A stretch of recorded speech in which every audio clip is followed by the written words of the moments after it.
서울의 심장부 테헤란로의 마천루들 사이에서 넥서스 이노베이션즈 타워는 유독 차가운 위용을 뽐내고 있었다. 유리와 강철로 이루어진 거대한 탑은 마치 스스로가 미래의 신이라도 되는 듯 도시를 내려다보고 있었다. 그 꼭대기층에 가까운 42층 인공지능 개발 3팀의 사무실은 보이지 않는 긴장감으로 가득 차 있었다. 시간은 자정을 향해 달려가고 있었지만 꺼진 모니터는 찾아볼 수 없었다. 모두가 숨을 죽인 채 한 사람의 손가락 끝을 주목하고 있었다. 이수진. 그녀는 팀의 수석 엔지니어이자 지금 이 순간 넥서스의 미래를 손에 쥔 인물이었다. 그녀의 갸름한 얼굴은 창백했지만 안경 너머의 두 눈은 수천 개의 데이터 스트림이 흐르는 모니터 화면처럼 예리하게 빛나고 있었다. 가느다란 손가락이 키보드 위를 춤추듯 오갔다. 마지막 디버깅 작업이었다. 그녀가 지난 3년간 밤낮으로 매달려온 프로젝트 키메라의 최종 시뮬레이션을 앞둔 순간이었다. 키메라. 그것은 단순한 인공지능이 아니었다. 사회, 경제, 문화, 심지어 인간의 심리까지 예측하는 복합 예측 시스템.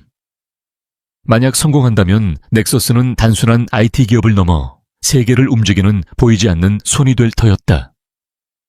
그것은 수진의 꿈이자 그녀의 모든 것이었다. 수석님, 괜찮으세요? 안색이 너무 안 좋습니다. 신입 연구원인 민준이 걱정스러운 얼굴로 다가와 따뜻한 커피를 건넸다. 수진은 그제야 뻣뻣하게 굳은 목을 돌리며 희미하게 미소 지었다. 괜찮아, 민준 씨. 거의 다 끝났어. 마지막 변수값만 확인하면 돼. 그녀의 책상 한쪽에는 5살 배기 아들 강민의 사진이 담긴 작은 액자가 놓여 있었다. 환하게 웃는 아이의 얼굴을 보자 찰나의 죄책감이 가슴을 스쳤다. 오늘도 강민은 엄마 없이 혼자 잠들었을 것이다. 이혼 후 그녀의 세상은 오직 강민과 코드로만 이루어져 있었다. 아들에게 더 나은 세상을 만들어주겠다는 약속이 그녀를 채찍질하는 동력이었다. 키메라는 그 약속의 결정체였다. 완료. 수진이 나지막이 읊조리며 엔터키를 눌렀다. 거대한 메인 스크린에 복잡한 그래프와 수치들이 폭포수처럼 쏟아져 내리기 시작했다. 수십억 개의 데이터가 충돌하고 융합하며 미래를 빚어내는 장엄한 광경이었다. 몇 분 뒤 화면 중앙에 선명한 녹색 글씨로 Simulation Complete Error Rate 0.05%라는 문구가 떠올랐다. 와, 해냈어. 우리가 해냈다고. 사무실은 순식간에 환호성으로 가득 찼다. 동료들이 서로를 껴안고 하이파이브를 하며 기쁨을 나눴다. 수진은 의자에 깊숙이 몸을 묻은 채 가쁜 숨을 몰아쉬었다. 3년의 고통과 희생이 보상받는 순간이었다. 그녀의 눈시울이 뜨거워졌다. 다음 날 오전 넥서스 이노베이션즈의 최고 의사결정 기구인 전략회의실. 거대한 원목 테이블 주위로 회사의 중역들이 모두 모여 있었다. 그리고 그 상석에는 카리스마 넘치는 젊은 CEO 박진우가 앉아 있었다. 그는 날카로운 턱선과 세련된 스타일, 그리고 상대를 꿰뚫어 보는 듯한 깊은 눈으로 좌중을 압도했다. 그는 밑바닥에서 시작해 넥서스를 지금의 자리로 올려놓은 입지전적인 인물이었고 그의 말 한마디는 곧 회사의 법이었다. 이수진 수석 준비됐습니까? 박진우의 부드러우면서도 힘있는 목소리에 회의실의 모든 시선이 수진에게로 향했다. 어젯밤의 피로는 온데간데 없이 수진은 단정하게 정장을 차려입고 단상 앞에 섰다. 그녀의 목소리는 떨림없이 차분했다. 네, 대표님. 지금부터 프로젝트 키메라의 최종 보고를 시작하겠습니다. 수진은 키메라의 개념부터 기술적 구현, 그리고 무한한 확장 가능성까지 막힘없이 설명해 나갔다. 그녀의 발표는 단순한 기술 보고가 아니었다. 그것은 미래에 대한 하나의 예언과도 같았다.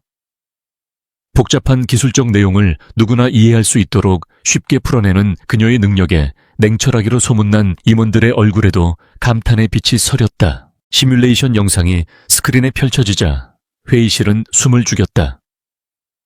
키메라가 가상의 국가 경제 위기를 99.9%의 정확도로 예측하고 최적의 해결책까지 제시하는 모습은 충격 그 자체였다. 이것은 세상을 바꿀 기술이었다. 발표가 끝나자 잠시 정적이 흘렀다. 곧이어 우레와 같은 박수갈채가 터져 나왔다.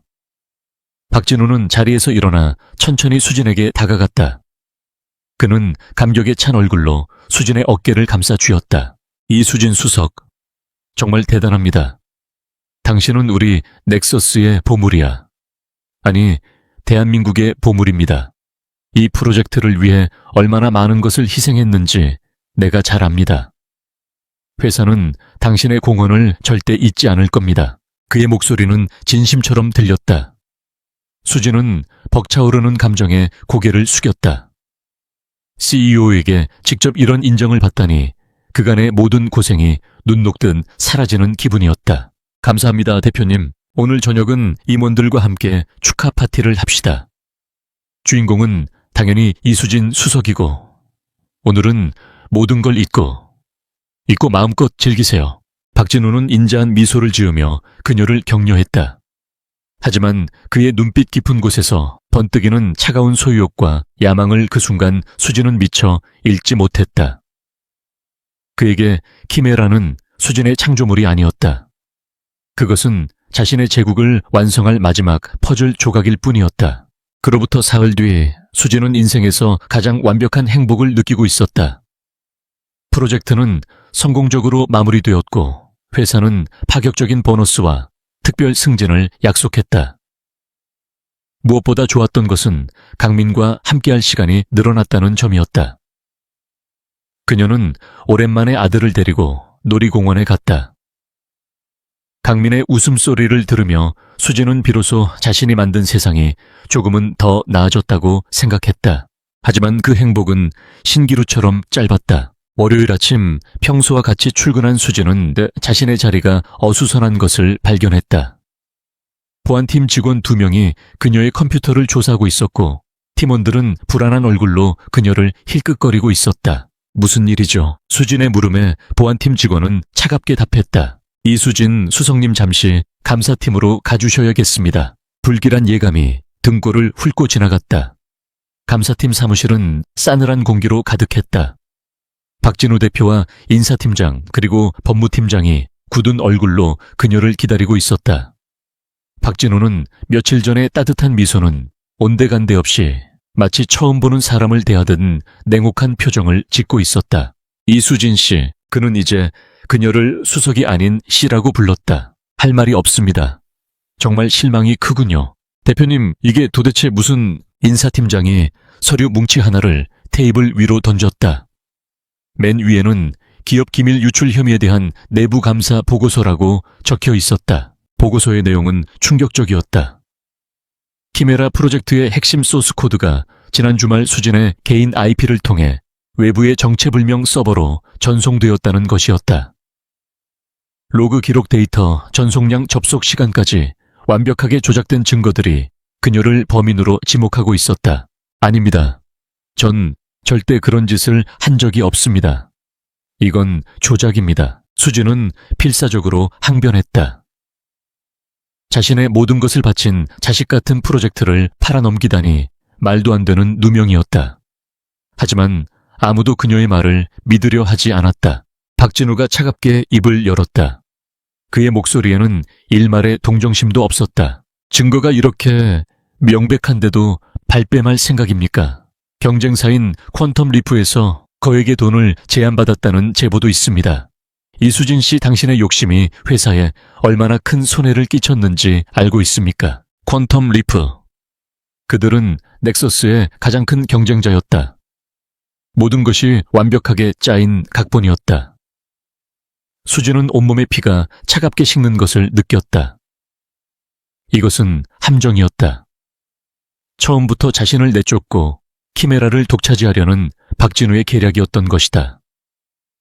그가 보여줬던 친절과 격려는 모두 이 순간을 위한 연극에 불과했다. 대표님, 어떻게 저에게 이러실 수 있습니까? 수진의 목소리가 절망으로 떨렸다. 배신감에 심장이 갈갈이 찢기는 것 같았다. 박진우는 의자에서 일어나 그녀를 내려다보았다. 그의 눈에는 경멸과 냉소가 가득했다. 내쫓는 것만으로도 감사하게 생각하시오. 원래대로라면 당신은 지금쯤 감옥에 있어야 해. 하지만 회사의 이미지를 생각해 이 정도로 마무리하는 거요. 오늘부로 당신은 해고야.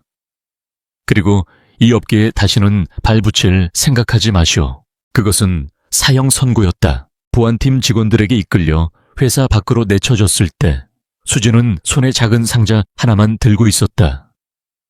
그 안에는 강민의 사진 액자와 쓰던 머그컵이 전부였다. 그녀가 3년간 청춘을 바쳤던 거대한 유리성은 이제 그녀를 거부하는 차가운 벽이 되어 서 있었다. 어떻게 집에 돌아왔는지 기억나지 않았다. 현관문을 열자 강민이 레고 블록으로 만든 복잡한 성을 보여주며 달려왔다. 엄마, 어서.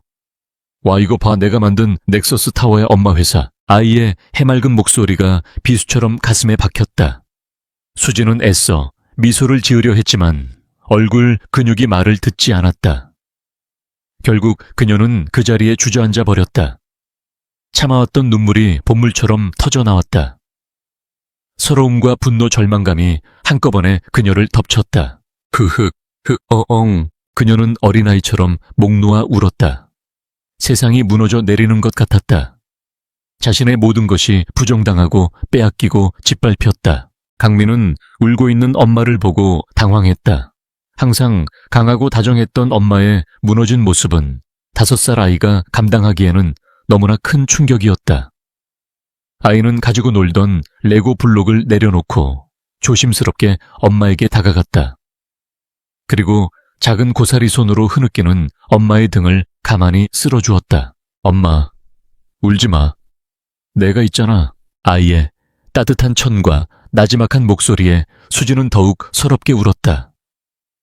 그녀는 이제 아들의 얼굴을 어떻게 봐야 할지, 앞으로 어떻게 살아가야 할지 막막하기만 했다. 한참을 울던 수지는 탈진한 듯 거실 바닥에 쓰러져 잠이 들었다. 강민은 그런 엄마의 곁을 조용히 지켰다. 아이의 얼굴에서는 평소의 천진난만함은 찾아볼 수 없었다. 대신 나이에 어울리지 않는 깊고 차가운 분노와 결심이 자리 잡고 있었다. 강민은 조용히 엄마의 서재로 들어갔다. 수진이 미처 챙겨 나오지 못한 키메라의 초기 개발 버전이 담긴 낡은 노트북이 책상 위에 놓여 있었다. 아이는 익숙하게 노트북을 켰다. 화면에 복잡한 코드들이 나타나자 아이의 눈이 섬뜩할 정도로 빛나기 시작했다. 아이는 엄마가 왜 우는지 알고 있었다.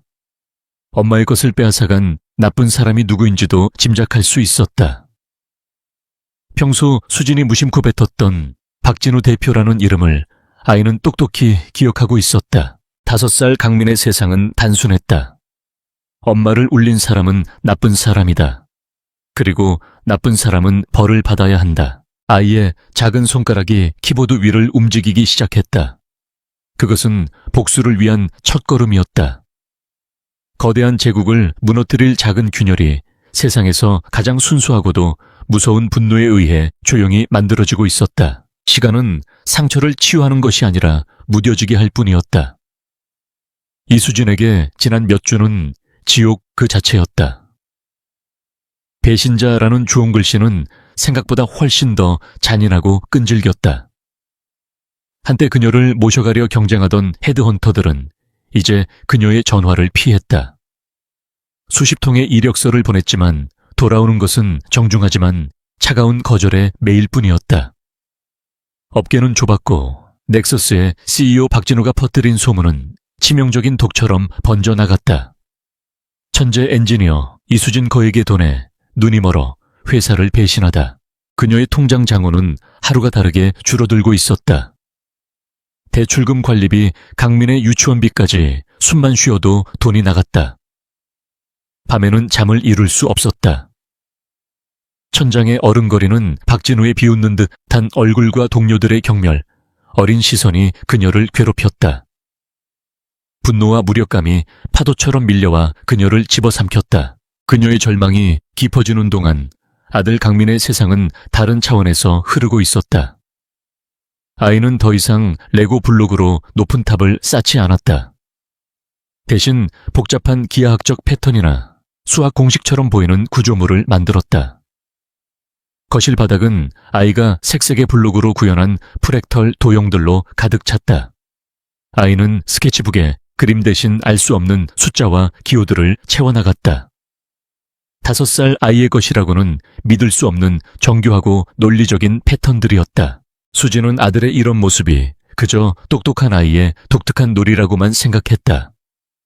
자신의 고통에 깊이 빠져있던 그녀는 아들이 보내는 천재성의 신호를 알아차릴 여유가 없었다. 그저 우리 강민이 나중에 수학자 되려나 보네 라며 힘없이 웃어 보이는 것이 전부였다. 그녀는 알지 못했다.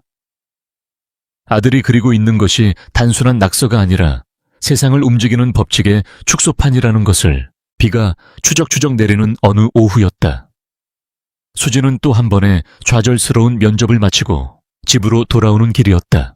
IT와는 전혀 상관없는 작은 번역회사의 계약직 자리였지만 그마저도 경력이 너무 과하다는 이유로 거절당했다. 텅 빈 버스 창가에 기대어 빗줄기가 흐려놓은 도시의 풍경을 보며 수지는 생각했다. 이대로 무너질 수는 없다고 강민을 위해서라도 어떻게든 버텨야 한다고. 하지만 보이지 않는 벽은 너무나도 높고 단단했다. 그 시각집에서는 강민이 베이비시터 이모가 잠시 조는 틈을 타 조용히 엄마의 서재로 들어섰다. 아이의 목표는 명확했다. 며칠 전 엄마가 절규하며 끌어안고 울었던 그 낡은 노트북. 아이는 본능적으로 그 안에 엄마의 눈물과 관련된 무언가가 들어있음을 직감했다. 작은 의자를 끌어다 놓고 아이는 까치발을 들어 노트북을 켰다. 비밀번호가 걸려 있었지만 강민에게는 문제가 되지 않았다. 아이는 엄마가 평소 키보드를 누르던 손가락의 움직임과 리듬을 기억하고 있었다. 몇 번의 시도 끝에 클레어민 네옹고제점 바에라는 비밀번호가 화면에 나타났고 바탕화면이 열렸다. 아이는 망설임 없이 프로젝트 차이미라 알파 벌라는 폴더를 열었다. 수천 개의 파일과 복잡한 디렉토리 구조가 나타났지만 아이는 혼란스러워하지 않았다. 마치 잘 정리된 도서관의 사서처럼 자신이 원하는 정보를 찾아 헤쳐나갔다. 아이의 눈에 비친 소스 코드는 추상적인 문자의 나열이 아니었다. 그것은 살아 숨쉬는 유기체이자 완벽한 논리로 이루어진 아름다운 세계였다. 엄마가 얼마나 위대한 창조자인지 아이는 코드를 통해 느끼고 있었다. 한참 동안 엄마의 코드가 만들어내는 경이로운 세계를 탐험하던 강민의 작은 미간이 문득 좁혀졌다. 이상한 점을 발견한 것이다. 핵심 로직과는 전혀 상관없는 구석진 곳에 숨겨진 코드 뭉치. 겉보기에는 시스템의 오류를 점검하는 평범한 진단 도구처럼 보였다. 하지만 강민이 보기에는 달랐다. 그 코드는 불필요하게 복잡했고 비효율적이었으며 무엇보다도 엄마의 우아한 코딩 스타일과는 완전히 이질적이었다. 마치 잘 조율된 오케스트라에 섞여 들어온 불협화음 같았다. 아이는 집요하게 그 코드 뭉치를 파고들었다. 그리고 발견했다. 그 코드가 주기적으로 특정 데이터를 외부의 IP 주소로 전송하고 있다는 사실을. 그것은 진단 도구가 아니었다. 교묘하게 위장한 스파이웨어 시스템의 정보를 몰래 빼돌리는 백도어였다. 수진이 지친 몸을 이끌고 현관문을 열었을 때 강민은 서재 의자에 앉아 심각한 표정으로 그녀를 기다리고 있었다. 엄마, 아이의 목소리는 평소에 어리광 섞인 톤이 아니었다. 놀라울 정도로 차분하고 명료했다. 이거 엄마가 만든 거 아니지? 강민은 노트북 화면의 한 부분을 가리켰다. 수진은 피곤에 절어 대수롭지 않게 화면을 들여다봤다. 강민아, 그건 어려운 거야. 엄마 피곤하니까 이제 그만하고. 그녀는 아이의 머리를 쓰다듬으며 노트북을 닫으려 했다. 하지만 강민은 단호하게 엄마의 손을 막았다. 아니야, 엄마. 이거 봐야 해. 여기 이상한 문이 있어. 아이는 서툰 비유를 들어 설명하기 시작했다. 다른 사람이 우리 집을 몰래 보는 것처럼 이 코드는 엄마 프로그램을 몰래 보고 있었어. 엄마가 일하는 거 만드는 거 전부 다. 그리고 그걸 저쪽 나쁜 아저씨 회사로 다 보내고 있었어. 수지는 순간 숨을 멈췄다. 아이의 말은 횡설수설하는 것처럼 들렸지만 그가 가리키는 코드의 내용은 너무나도 구체적이었다. 그녀는 안경을 고쳐 쓰고 화면에 얼굴을 가까이 가져갔다. 강민이 가리킨 곳은 시스템 안정성 검증을 위한 미러링 모듈이라는 주석이 달린 부분이었다. 프로젝트 막바지에 박진우 대표가 보안 강화를 위해 외부 컨설턴트가 추가한 코드라며 직접 이식을 지시했던 부분이었다. 당시에는 너무 바빠서 깊이 들여다볼 생각도 하지 못했다. 이게 어떻게... 수진의 심장이 미친 듯이 뛰기 시작했다. 강민의 말대로라면 이것은 자신이 코드를 유출한 것이 아니라 박진우가 처음부터 자신의 프로젝트를 훔쳐보고 있었다는 증거가 된다. 하지만 어떻게 5살짜리 아이가 이걸... 강민아, 네가 이걸 어떻게... 아니 데이터 패킷이나 암호화키 같은 걸 네가 어떻게... 수진은 믿을 수 없다는 듯 일부러 어려운 전문 용어를 섞어 물었다. 아이의 대답은 그녀의 마지막 남은 이성마저 뒤흔들어 놓았다. 데이터 패킷은 작은 편지 같은 거고 암호화는 우리만 아는 비밀말로 편지를 쓰는 거잖아. 근데 이 코드는 비밀말을 쓰지도 않고 편지를 몰래 복사해서 다른 우체통에 넣고 있었어. 그 우체통 주소를 따라가 보니까 유령 회사 이름으로 되어 있었는데 그 회사 주인이 박진우 아저씨였어. 강민은 마치 동화책 내용을 설명하듯 자신이 추적한 과정을 아무렇지 않게 이야기했다. IP, 추적 역추적 방지 기술 우회법인 등기부 확인까지. 성인 전문가도 며칠은 좋게 걸릴 작업을 아이는 불과 몇 시간 만에 해낸 것이다. 수지는 의자에 주저앉았다. 머릿속이 하얗게 비는 것 같았다. 아들이 그저 똑똑한 아이가 아니었다. 신이 내린 재능, 인간의 한계를 초월한 지성을 가진 아이였다. 천재. 그 단어 외에는 설명할 길이 없었다. 그리고 그 천재적인 아들이 지금 자신을 나락으로 떨어뜨린 거대한 음모의 실체를 눈앞에 펼쳐 보이고 있었다. 절망의 잿더미 속에서 아주 작은 불씨 하나가 피어올랐다. 분노가 슬픔을 밀어내고 복수심이 무력감을 태워버리기 시작했다. 그녀는 더 이상 피해자가 아니었다. 수지는 강민을 똑바로 바라보았다. 더 이상 어리광을 부리는 5살 아이가 아니었다. 그녀는 세상에서 가장 강력하고 믿음직한 파트너를 마주하고 있었다. 하지만 동시에 끔찍한 죄책감이 그녀를 짓눌렀다. 이 더럽고 추악한 싸움에 어린 아들을 끌어들여도 되는 것일까? 그녀는 아이의 눈높이에 맞춰 무릎을 꿇었다. 그리고 한 사람의 동등한 인격체에게 말하듯 조심스럽게 입을 열었다. 강민아, 엄마를 도와줄 수 있니? 그녀의 목소리가 가늘게 떨렸다. 이건 그냥 게임이 아니야. 아주 위험한 일이야. 나쁜 아저씨는 힘이 아주 세서 우리가 다칠 수도 있어. 강민은 잠시 엄마의 눈을 말없이 응시했다. 아이의 검은 눈동자는 모든 것을 이해하고 있다는 듯 깊고 고요했다. 잠시 후 아이는 단호한 목소리로 대답했다. 엄마, 울게 한 사람 혼내줄 거야. 그 한마디에 수진의 모든 망설임이 사라졌다. 이것은 아들을 이용하는 것이 아니었다. 이것은 두 사람이 함께 싸우는 것이었다. 부당한 세상에 맞서 엄마와 아들이 서로의 유일한 편이 되어 벌이는 전쟁이었다. 그날 밤 수진의 집 서재에는 늦게까지 불이 꺼지지 않았다. 거실의 불은 모두 끈 채 오직 서재에서 새어나오는 모니터 불빛만이 어둠을 밝히고 있었다. 수진은 더 이상 구직 사이트를 뒤지지 않았다. 대신 그녀는 화이트보드에 넥서스 이노베이션즈의 복잡한 서버 구조와 내부 네트워크망을 그리기 시작했다. 박진우의 비자금 흐름, 의심스러운 자회사들의 지배구조, 그와 엮인 정관계 인사들의 이름까지 그녀의 머릿속에 있던 모든 정보가 거대한 지도로 구체화되고 있었다. 그리고 그 옆 작은 의자에 앉은 강민은 낡은 노트북 키보드 위에서 작은 손가락을 현란하게 움직이고 있었다. 아이의 손끝에서 태어난 코드들은 유령처럼 넥서스의 철통 같은 방화벽을 세우며 들어가고 있었다. 아이는 파괴하지 않았다.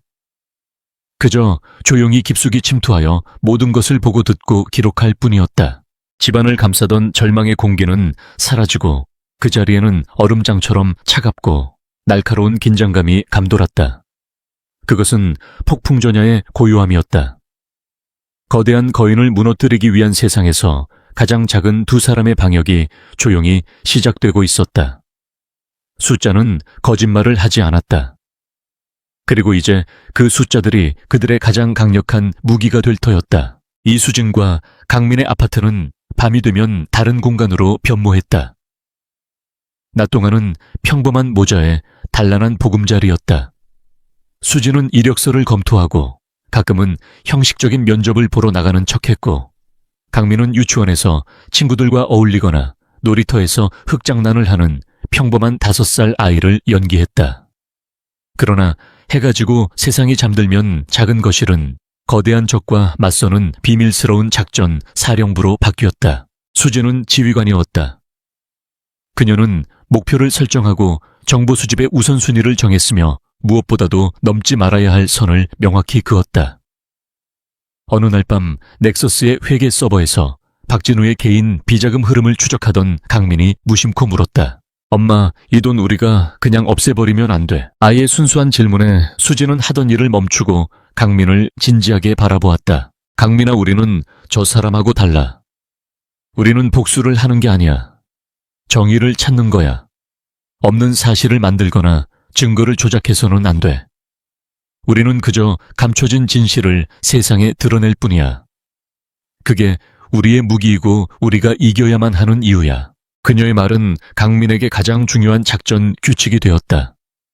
강민은 현장의 요원이었다.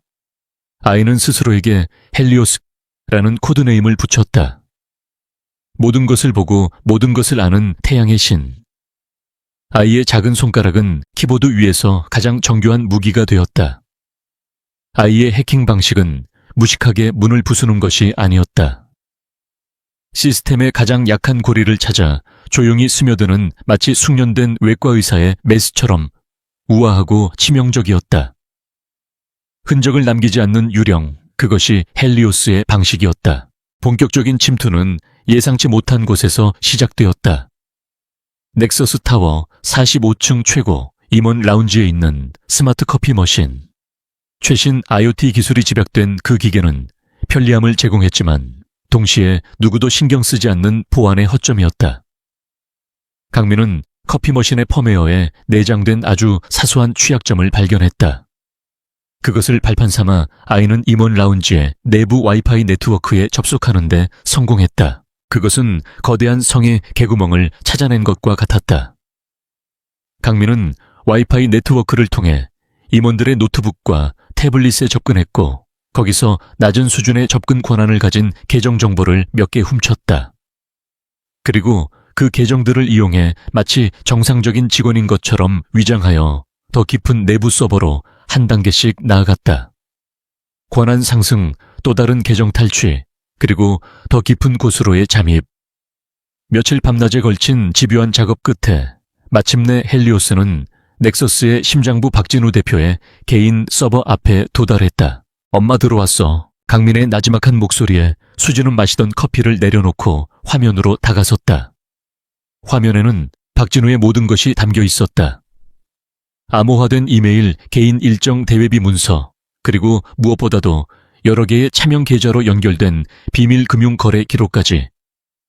부도덕한 야망으로 쌓아 올린 제국의 민낯이 고스란히 드러나는 순간이었다. 그날부터 수진과 강민은 밤잠을 설쳐가며 데이터를 분석하기 시작했다. 강민이 거대한 정보의 강에서 낚아올린 날것의 데이터들을 수진이 날카로운 분석력으로 꿰어와 맞춰 진실이라는 그림을 완성해 나갔다.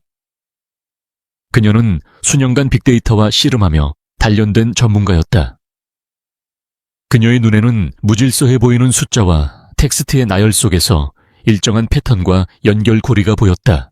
조세피난처에 설립된 유령 회사들, 컨설팅 비용으로 위장되어 정계 유력 인사들에게 흘러들어간 검은 돈.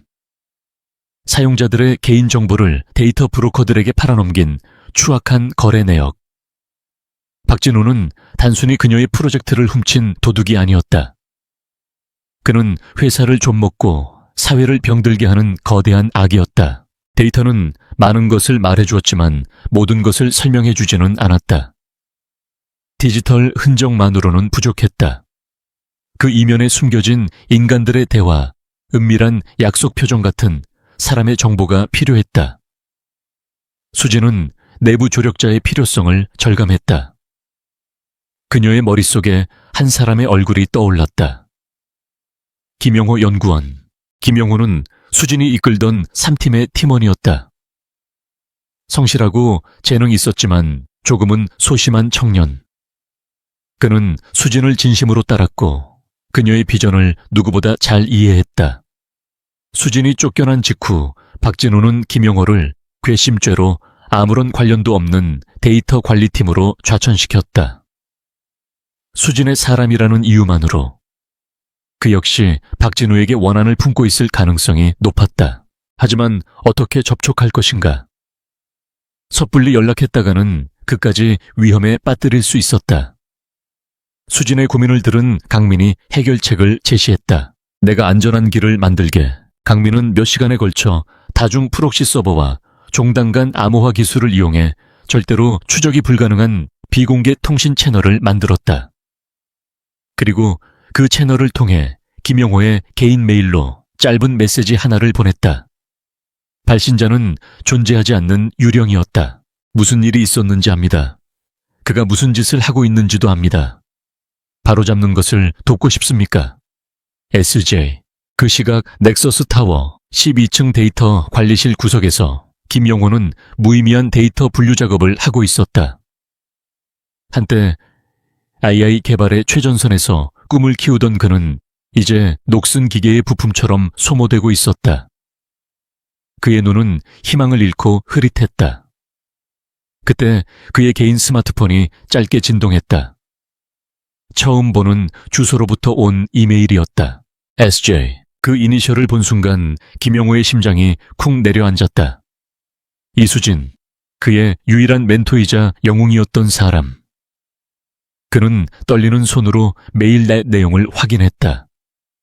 짧은 문장이었지만 그 안에는 거대한 폭풍이 담겨 있었다. 김영호는 공포에 휩싸였다.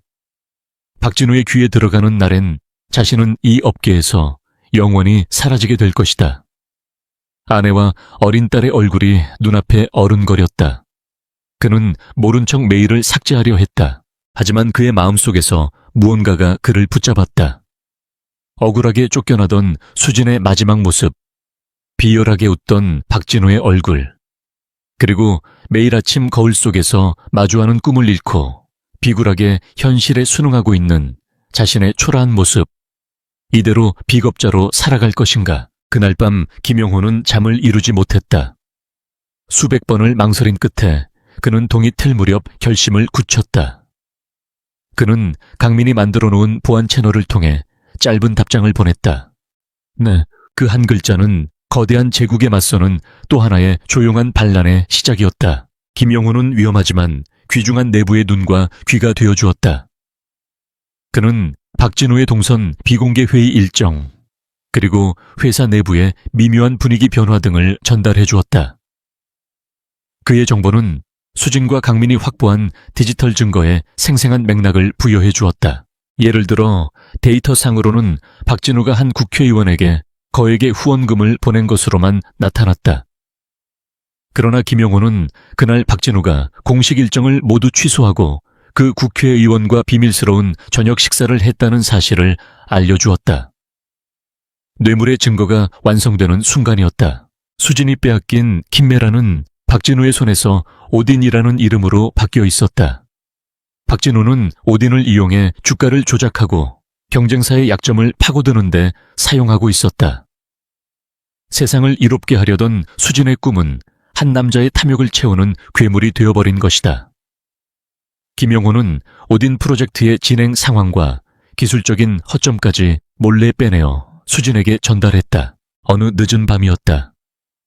수진은 거실 화이트보드를 가득 메운 거미줄 같은 관계도를 보고 있었다. 박진우를 중심으로 얽히고 설킨 부패의 네트워크는 그녀가 상상했던 것보다 훨씬 더 거대하고 추악했다. 이것은 한 사람을 무너뜨리는 것을 넘어 썩어빠진 시스템 자체와 싸워야 하는 일이었다. 그때 소파에 웅크리고 잠든 강민의 모습이 눈에 들어왔다. 새근새근 숨을 내쉬는 아이의 얼굴은 천사처럼 평화로웠다. 수진은 아이의 곁으로 다가가 이마에 흐른 땀을 닦아주었다. 미안함과 사랑이 뒤섞인 감정이 밀려왔다. 이 아이에게 너무나 무거운 짐을 지우고 있는 것은 아닐까. 그 순간 책상 위 노트북에서 조용히 알림음이 울렸다. 김영호가 보낸 새로운 메시지였다. 긴급. 대표가 다음 달 해외 투자사와 대규모 합병 계약을 발표할 예정입니다. 회사 가치를 최대로 부풀려 지분을 매각하고 현금화하려는 속셈인 것 같습니다. 수진의 눈빛이 차갑게 굳었다. 시간이 없었다. 박진우가 거액을 손에 쥐고 해외로 떠나버리기 전에 모든 것을 끝내야 했다. 더 이상 물밑에서 조용히 정보를 수집할 시간은 없었다. 이제 시스템 속 유령은 자신의 존재를 드러내야 할 때가 온 것이다. 김영호가 보내온 합병이라는 정보는 새로운 시간 제한을 의미했다. 박진우가 모든 것을 현금화하고 날아오르기 전에 그의 날개를 꺾어야만 했다. 이수진과 강민의 작전은 새로운 국면으로 접어들었다. 막연한 정보 수집 단계를 넘어 합병을 저지할 수 있는 결정적인 한 방을 찾아야 했다.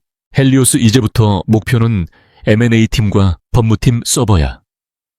그리고 합병 관련 임원들의 개인 통신 기록까지 더 깊이 들어가야 해. 수진의 목소리는 이전보다 한층 더 비장했다. 이것은 위험을 감수하는 일이었다. 회사의 가장 민감한 정보를 다루는 서버들은 보안 등급이 달랐다.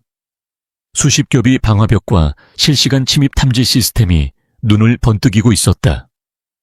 조금의 실수라도 하는 날엔 헬리오스의 존재가 발각되고 모든 것이 수포로 돌아갈 터였다. 밤은 더욱 깊어졌고 작은 아파트 안의 공기는 팽팽하게 당겨진 활시위 같았다.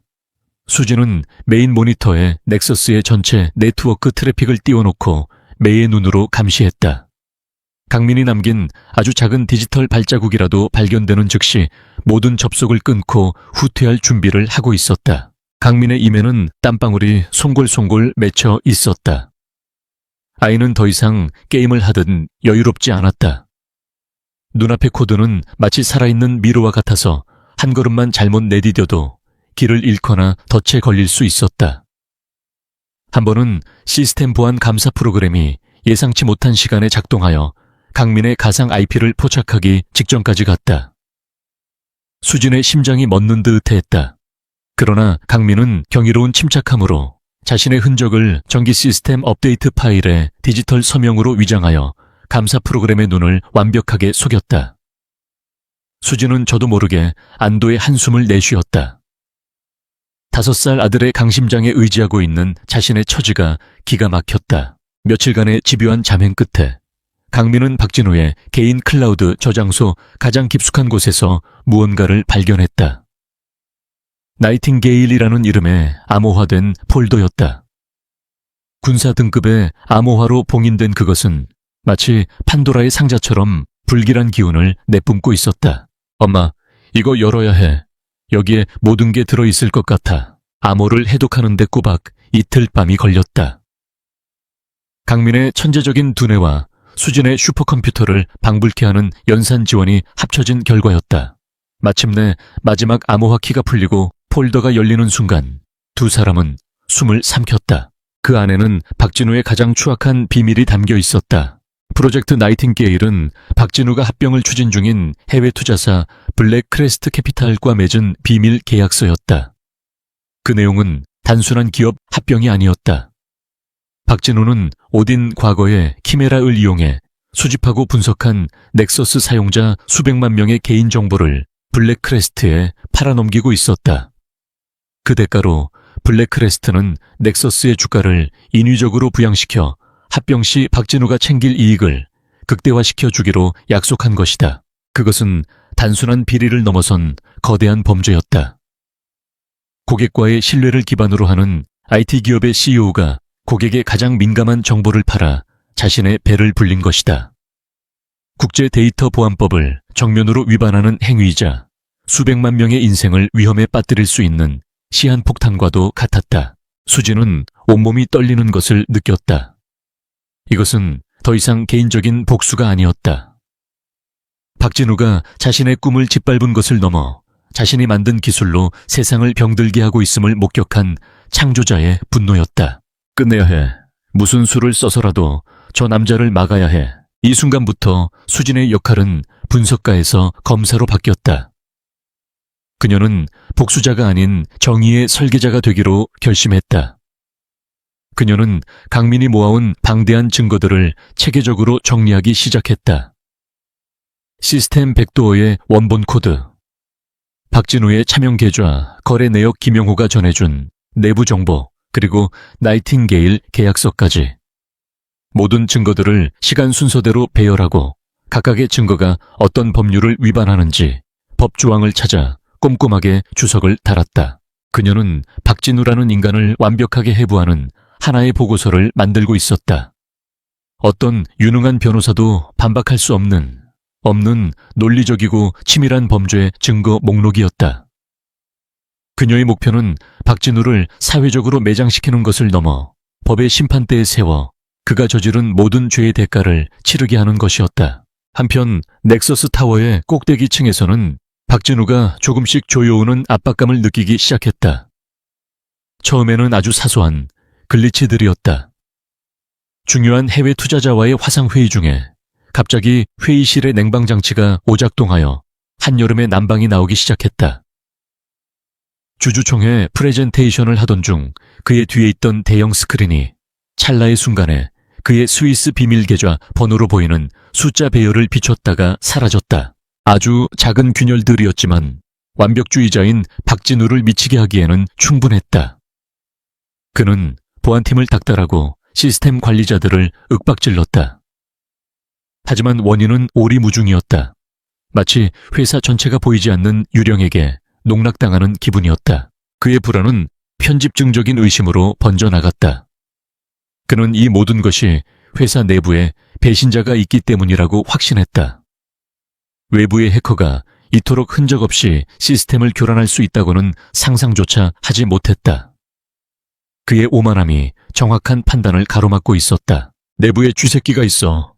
내 등에 칼을 꽂으려는 놈이 있다고. 박진우는 임원회의에서 고함을 지르며 잿더리를 집어 던졌다. 그의 분노는 회사 전체에 공포를 불어넣었다. 그는 전 직원의 이메일을 감시하고 통화 기록을 열람하기 시작했다. 한때 자유로운 혁신의 상징이었던 넥서스는 이제 서로를 의심하고 감시하는 거대한 감옥이 되어버렸다. 직원들은 복도에서 서로 마주쳐도 눈을 피했고 점심시간에는 침묵만이 흘렀다. 박진우의 의심이 가장 먼저 향한 곳은 김영호였다. 그는 이수진의 사람이었고 명백한 좌천의 동기가 있었다. 박진우는 보안팀을 시켜 김영호의 일거수일투족을 감시하게 했다. 김영호는 숨막히는 압박감을 느꼈다. 사무실에서는 항상 등 뒤에서 누군가의 시선이 느껴졌고 퇴근길에는 미행이 붙었다. 그는 수진과 연락하기 위해 미리 약속된 데드드롭 방식을 사용해야 했다. 퇴근길에 일부러 동네 공공도서관에 들러 특정 컴퓨터에 이메일 임시 보관함에 암호화된 메시지를 남기면 몇 시간 뒤 수진이 원격으로 그 메시지를 확인하고 지우는 식이었다. 하루하루가 살얼음판을 걷는 기분이었지만 그는 멈추지 않았다. 이것이 무너진 정의를 바로 세우는 유일한 길이라고 믿었기 때문이었다. 박진우의 마녀사냥은 역효과를 낳기 시작했다. 그의 독재와 불신의 환멸을 느낀 핵심 인재들이 조용히 회사를 떠나기 시작했다. 프로젝트는 줄줄이 지연되었고 부서 간의 협력은 완전히 마비되었다. 박진우가 평생에 걸쳐 쌓아 올린 제국은 그의 손에 의해 스스로 무너져 내리고 있었다. 그날 밤 박진우는 자신의 거대한 사무실에서 홀로 위스키를 마시고 있었다. 그의 앞에는 수십 개의 모니터가 직원들의 감시 화면을 비추고 있었다. 하지만 그의 눈에는 아무것도 들어오지 않았다. 그는 원인 모를 불안감에 휩싸여 있었다. 합병 계약은 순조롭게 진행되고 있었지만 무언가 잘못되고 있다는 불길한 예감이 그의 심장을 옥죄었다. 그때였다. 그의 메인 컴퓨터 모니터에 마치 유령처럼 작은 메시지 창 하나가 스르륵 떠올랐다. 그 어떤 프로그램도 실행하지 않았는데 말이다. 메시지 창에는 단 한 장의 그림이 있었다. 아름다운 나이팅게일 한 마리. 그리고 그 아래로 한 줄의 텍스트가 타이핑되었다. 사회는 노래하고 있나요? 쨍그랑. 박진우의 손에서 위스키 잔이 떨어져 대리석 바닥에 산산조각이 났다. 그의 얼굴에서 핏기가 가셨다. 프로젝트 나이팅게일. 그것은 그와 블랙크레스트의 대표 단 두 사람만이 아는 비밀 중의 비밀이었다. 정체 모를 유령은 단순한 해커가 아니었다. 그의 가장 깊고 어두운 심연을 꿰뚫어 보고 있었다. 하늘의 그물이 마침내 그의 목을 감아오고 있었다. 그는 덫에 걸렸다. 박진우의 사무실에 울려 퍼진 유리잔 깨지는 소리는 보이지 않는 전쟁의 서막을 알리는 총성이었다. 그는 생전 처음으로 통제 불가능한 공포를 느꼈다. 나이팅게일은 그의 아킬레스건이었다. 그는 즉시 외부의 최고 보안 컨설팅 업체를 불렀다. 수억 원의 돈을 쏟아부어 회사 전체의 네트워크를 이잡듯 뒤졌지만 결과는 허무했다. 시스템 로그 어디에도 침입의 흔적은 없었다. 유령은 연기처럼 사라진 후였다. 박진우의 공황에 가까운 반응을 그의 개인 서버에 심어놓은 감시 프로그램을 통해 실시간으로 지켜보던 이수진은 직감했다. 이제 때가 왔다고. 웅크리고 있던 맹수가 혼란에 빠진 지금이 첫 번째 돌을 던질 최적의 시점이었다. 강민아, 첫 번째 도미노를 쓰러뜨릴 시간이야. 수진의 말에 강민은 하던 블록 쌓기를 멈추고 엄마를 돌아보았다. 아이의 눈에는 질문이 담겨 있었다. 어떻게? 그것은 수진 역시 깊이 고민하던 문제였다. 모든 증거를 한꺼번에 터뜨리는 것은 하책이었다. 대중은 너무 많은 정보에 혼란을 느낄 것이고 박진우는 거대 세력의 음해라는 프레임으로 진실을 희석시킬 것이다. 정교한 외과 수술처럼 가장 아프지만 치명상은 아닌 곳을 정확히 찌를 필요가 있었다. 대중과 이사회의 의심을 사고 박진우를 벼랑 끝으로 몰아넣어 스스로 실수를 저지르게 만들 한방. 수진은 경찰이나 검찰에 제보하는 방안을 가장 먼저 배제했다. 박진우는 정관계의 거미줄 같은 인맥을 구축하고 있었다. 증거는 묵살되거나 수사는 지지부진하게 시간만 끌 가능성이 높았다. 이 싸움은 여론의 법정에서 시작해야 했다. 그녀는 며칠 밤낮으로 대한민국 언론계의 지형도를 분석했다. 그리고 마침내 최적의 인물을 찾아냈다. 인터넷 언론사 팩트저널의 오혜린 기자. 그녀는 대기업의 압력에도 굴하지 않고 끈질긴 취재로 금융범죄를 파헤치는 것으로 유명했다. 재계에서는 핏불이라는 별명으로 불릴 정도였다. 수진은 오혜린에게서 동질감을 느꼈다. 남성 중심의 견고한 세계에서 실력 하나로 버티며 싸우는 또 다른 여성이었다. 메신저를 선택한 뒤 수진과 강민은 전달 방법을 설계했다. 단순한 익명의 이메일은 금물이었다. 강민은 오혜린 기자의 평소 동선을 파악했다. 그녀가 사무실 근처 카페의 공용 와이파이를 자주 이용한다는 사실을 알아냈다.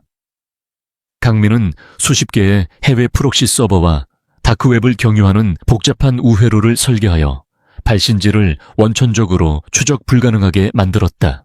그리고 그는 일회용 보안 파일 보관함을 만들었다. 그 안에 담긴 것은 나이팅게일의 거대한 진실이 아니었다. 단 하나의 그러나 부인할 수 없는 증거.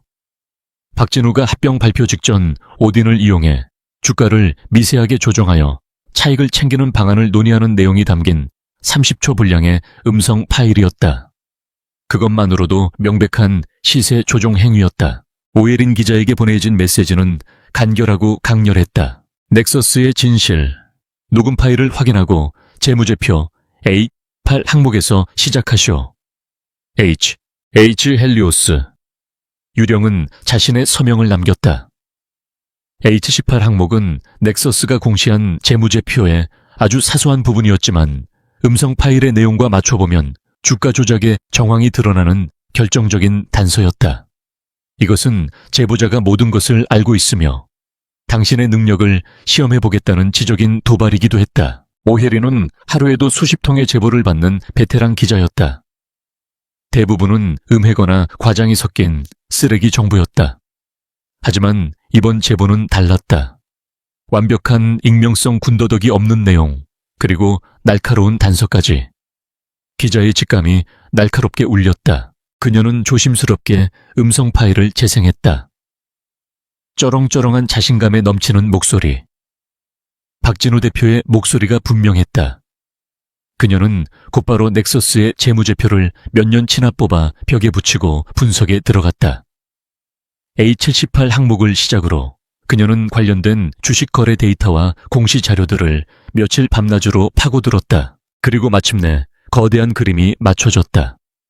녹취록의 내용대로 넥서스의 주가는 특정 시점마다 비정상적인 등락을 거듭했고 그 과정에서 박진우와 관련된 유령 회사들이 막대한 차익을 챙겼다.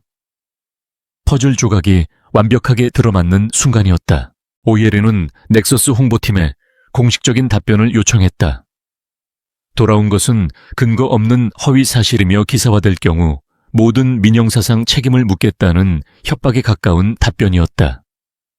그 반응은 오히려 그녀의 확신을 굳혀주었다. 다음 날 아침 팩트저널의 홈페이지 메인에 단독 기사가 올라왔다. 단딩 넥서스 큐 이노베이션즈 M&A 앞두고 상습 주가 조작 정황.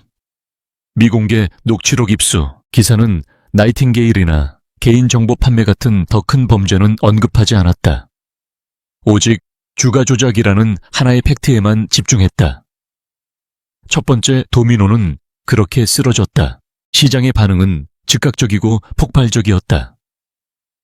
승승장구하던 넥서스의 주가는 개장과 동시에 폭락하기 시작했다. 투자자들은 동요했고 합병을 논의하던 블랙크레스트 캐피탈은 긴급 해명을 요구하는 전화를 걸어왔다. 박진우를 맹신하던 이사회에도 균열의 조짐이 보이기 시작했다.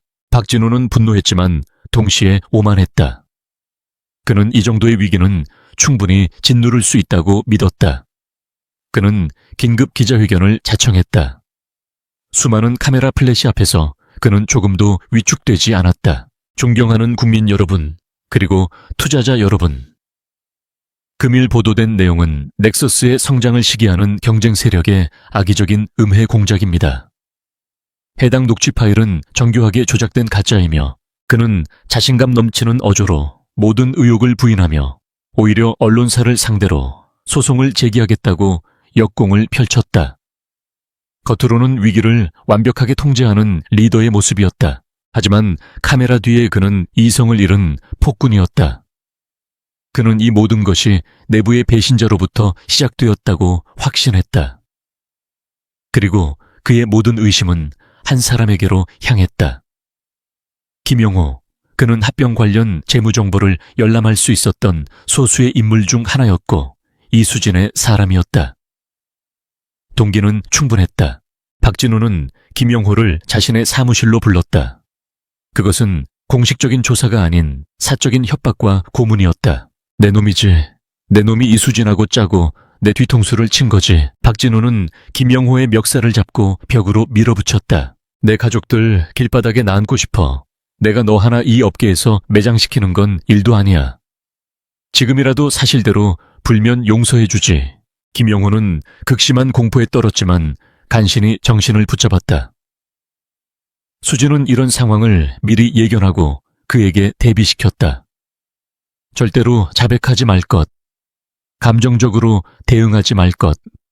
오직 모른다는 말로만 일관할 것. 정말 아무것도 모릅니다, 대표님. 박진우는 이성을 잃고 김영호의 얼굴에 주먹을 날렸다. 하지만 김영호는 끝까지 입을 열지 않았다. 분노가 극에 달한 박진우는 김영호를 대기 발령 조치하고 그의 모든 통신기기를 압수했다. 사실상의 가택연금이었다. 이 조치는 내부의 배신자를 색출하려던 그의 의도와는 달리 넥서스 직원들에게 CEO가 자신의 권력을 이용해 무고한 직원을 탄압한다는 인상만 심어주었다. 제국은 내부에서부터 빠르게 썩어 들어가고 있었다. 그날 저녁 넥서스 이노베이션즈의 이사회는 박진우 몰래 긴급 회의를 소집했다. 끝없이 추락하는 주가, 해외 투자사의 압박 악화되는 여론. 그들이 평생 쌓아온 부와 명예가 박진우 한 사람 때문에 물거품이 될 위기였다. 오랜 경론 끝에 이사회는 결정을 내렸다. 경영의 투명성을 확보하고 제기된 의혹을 해소하기 위해 외부 회계법인을 통한 특별감사를 실시하겠다는 것. 그것은 사실상 박진우의 손에서 회사의 장부를 통제할 권한을 빼앗겠다는 선언이었다. 같은 시각 수진의 아파트. 그녀는 TV 뉴스 속보를 통해 이사회의 결정 사항을 보고 있었다. 화면 속에서 박진우는 기자들에게 둘러싸인 채 분노로 일그러진 얼굴을 하고 있었다. 수진은 조용히 TV를 껐다. 거실 한쪽에서 강민은 레고 블록으로 거대한 미로를 만들고 있었다. 수진은 아들의 곁으로 다가가 나지막이 말했다. 첫 번째 도미노가 쓰러졌어. 이제 진짜 폭풍이 시작될 거야. 강민은 엄마를 올려다보았다. 아이의 눈동자에 모니터의 차가운 빛이 반사되었다.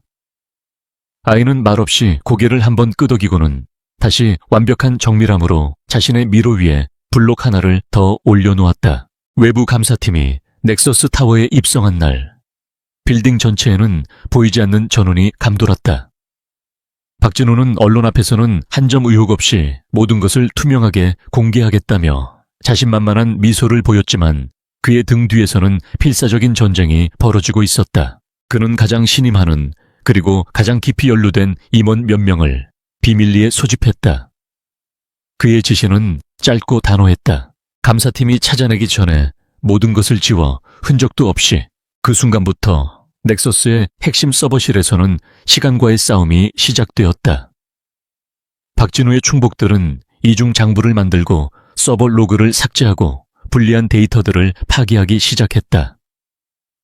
그들은 자신들의 디지털 범죄를 은폐하기 위해 또 다른 디지털 범죄를 저지르고 있었다. 하지만 그들의 모든 움직임은 헬리오스의 손바닥 안에 있었다. 강민은 박진우의 팀이 데이터를 삭제하는 것을 막지 않았다. 오히려 그들이 더 깊은 수렁에 빠지도록 내버려 두었다.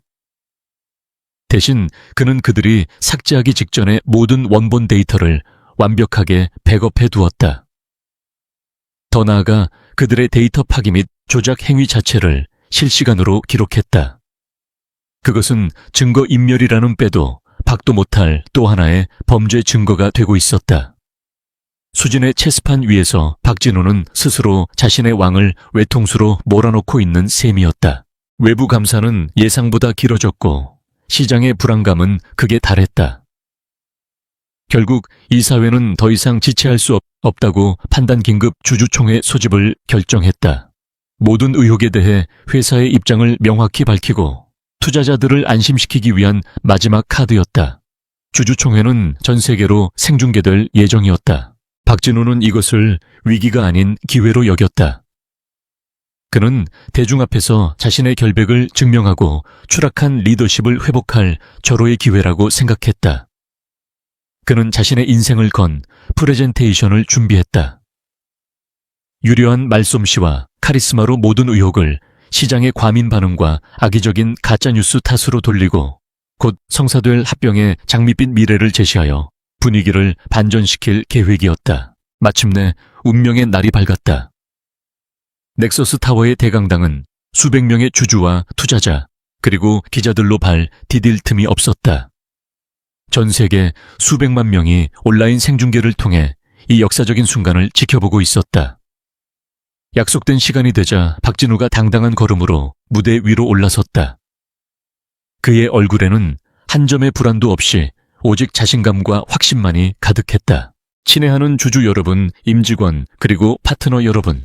그의 카리스마 넘치는 목소리가 강당을 가득 메웠다. 그는 잠시 말을 멈추고 청중을 둘러본 뒤 온화한 미소를 지으며 말을 이었다. 오늘 이 자리에 서게 된 것을 매우 유감스럽게 생각합니다. 하지만 동시에 저는 오늘이 넥서스의 진실된 힘과 밝은 미래를 다시 한번 증명하는 자리가 될 것이라 확신합니다. 그는 자신의 뒤에 있는 거대한 스크린을 향해 손짓했다. 그의 화려한 미래 비전이 담긴 첫 번째 슬라이드가 펼쳐질 순간이었다. 자, 이제 넥서스가 열어갈 위대한 미래를. 바로 그 순간이었다. 수진의 아파트에서 강민이 마지막 엔터키를 눌렀다. 강민의 공격 목표는 넥서스의 메인 네트워크가 아니었다. 그것은 너무 뻔하고 발각될 경우 즉시 차단될 위험이 있었다. 아이는 몇 달 전부터 대강당에 설치된 최고급 프로젝터의 펌웨어에 내재된 그 누구도 신경 쓰지 않았던 아주 작은 보안 취약점을 파고들었다. 그것은 소프트웨어가 아닌 하드웨어 레벨의 공격 루트였다. 기술팀이 네트워크를 차단하고 전원을 꺼도 소용없는 프로젝터 자체를 장악하는 방식이었다.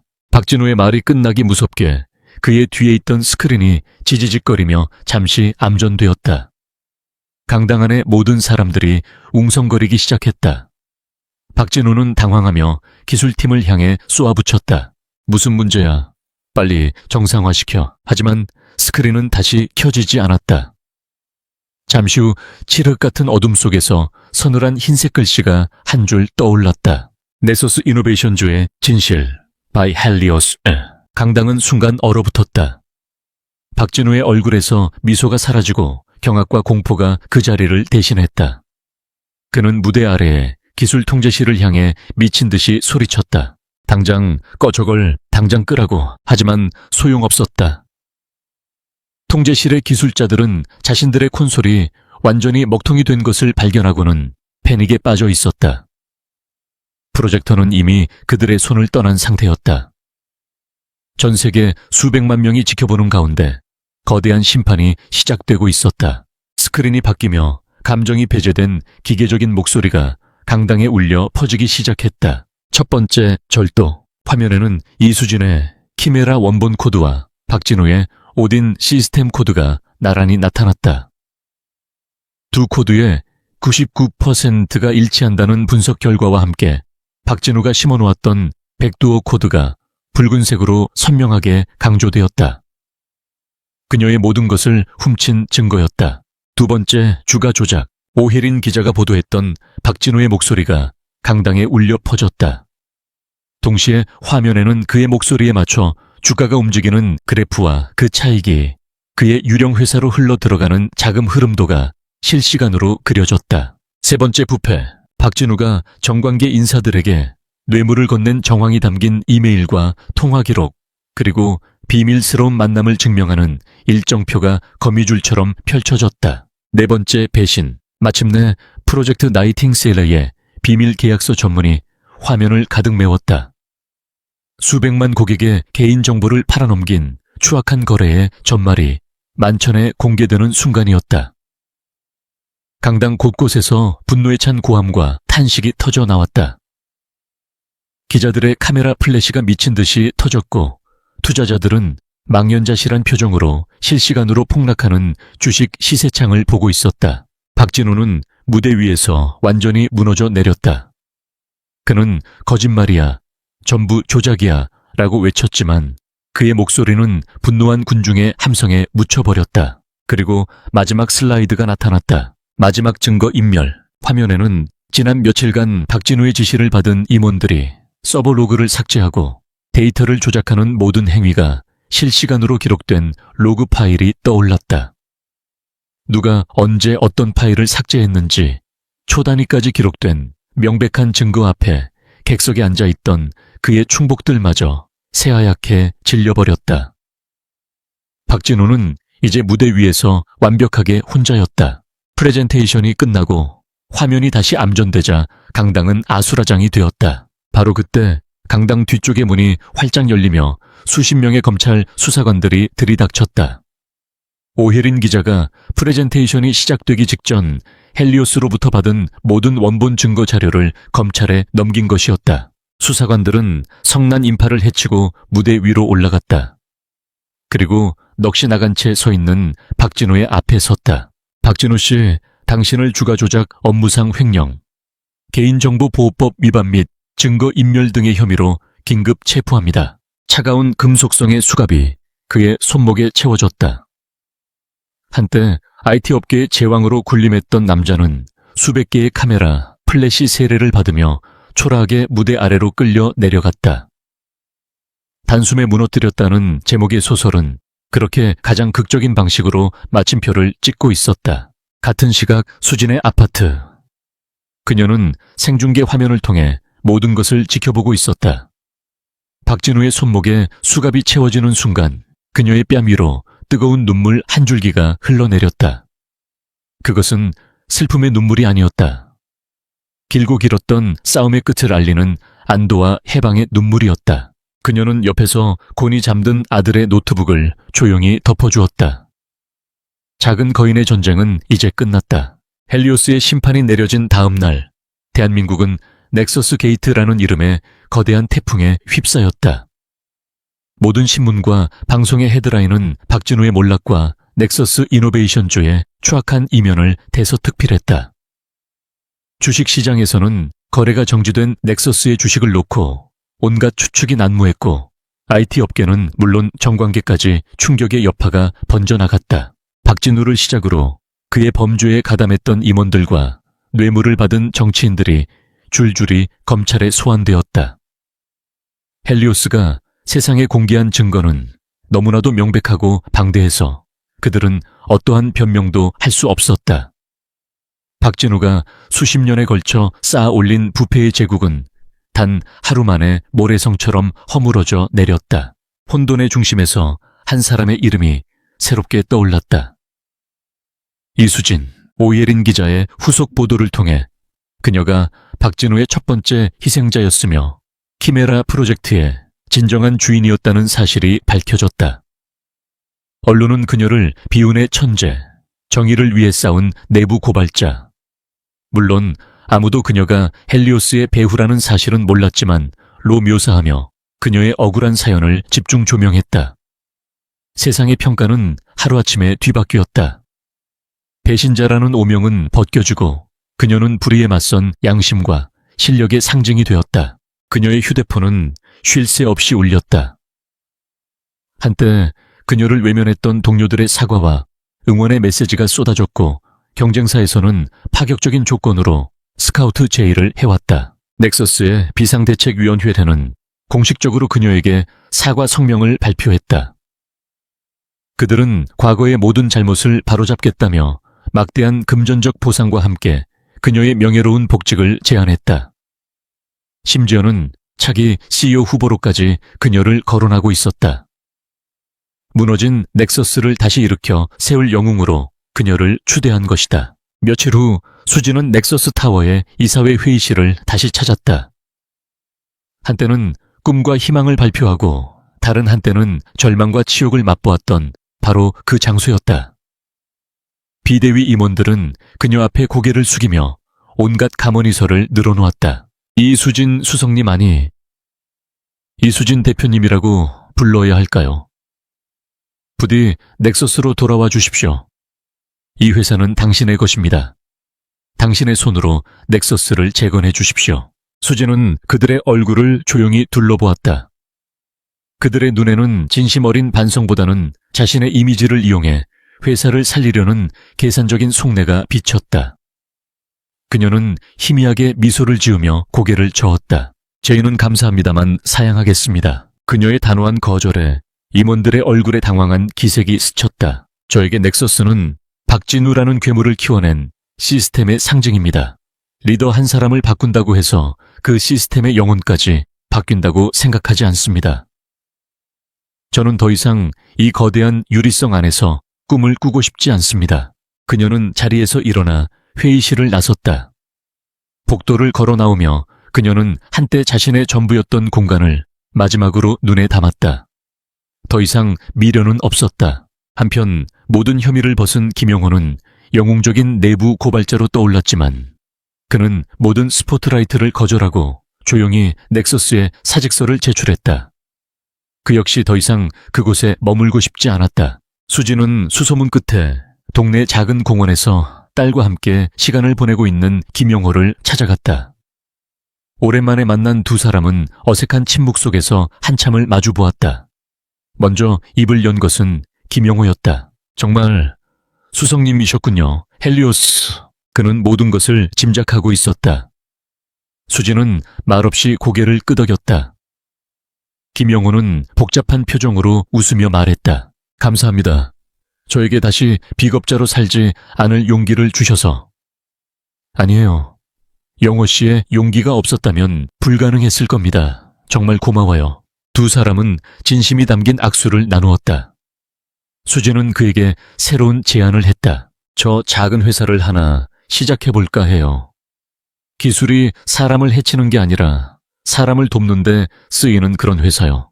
혹시 저와 함께 해주실 수 있겠어요? 김영호는 한치의 망설임도 없이 대답했다.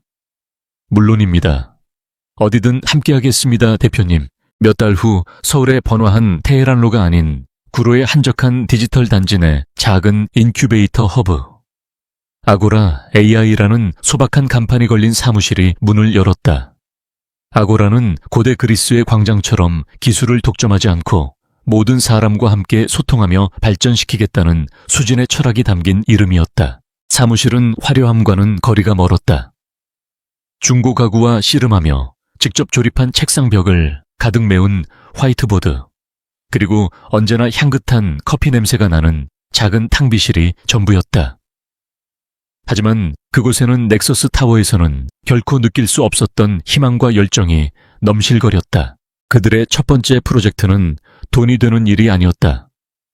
사회적 약자를 돕는 비영리 단체들을 위해 한정된 자원을 가장 효율적으로 분배할 수 있도록 돕는 인공지능 플랫폼을 무료로 개발하는 것이었다.